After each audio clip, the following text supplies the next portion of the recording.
What does CityLink, Vic Schools Ultranet and Mikey have in common? The answer, according to the recent Auditor-General's report, is that all three have managed to bypass the government's own project review process.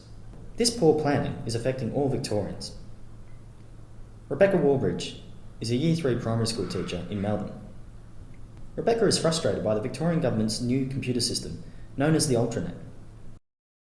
The way that I kind of explain it to my friends who don't know about it is, it's kind of like a G-rated version of Facebook, if that makes sense. So you can upload videos, you can upload photos and things like that. It's really slow and you have to do it one at a time, but you can do it. But it soon became clear that the Ultranet would not deliver on its promise. You could not log on because everyone was trying to access it all at once.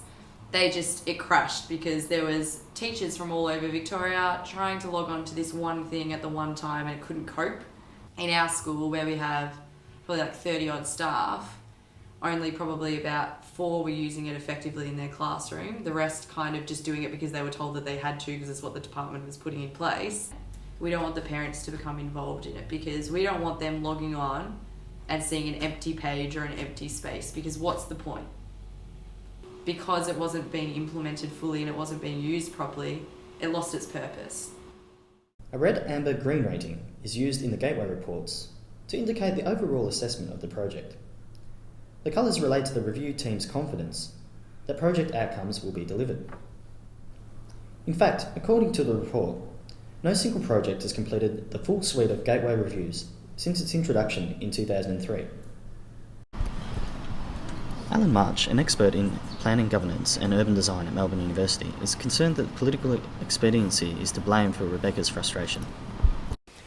These projects are not just planning projects, they are political projects. Governments are very interested in showing results, so for them politically it makes a lot of sense to have a list of things that they've achieved. If you stop the big projects, then you start to have greater levels of unemployment and there is less money flowing around the local economies. Political cycles don't follow the same cycles as projects do. If you make something go slowly to run a good process, you might stand the chance that the next government will not follow through. I think the solution is to not tie the projects to political decision makers. Oh gosh, it's been that long I don't even know if I know my password anymore. Sometimes politics can play such a strong role that projects like the Mikey can skip the Gateway review process altogether. Sophie Stirrup, a lecturer at the University of Melbourne, worked on the $26 billion privatisation of the Victorian energy industry.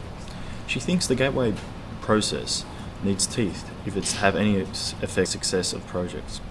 So the last element, which is to assess the project against its benefits, is massively problematic. If the government wants to have a process whereby projects can't go ahead without getting green lights in the Gateway program, then they have to give the Gateway program the proper authority to put a stop to projects.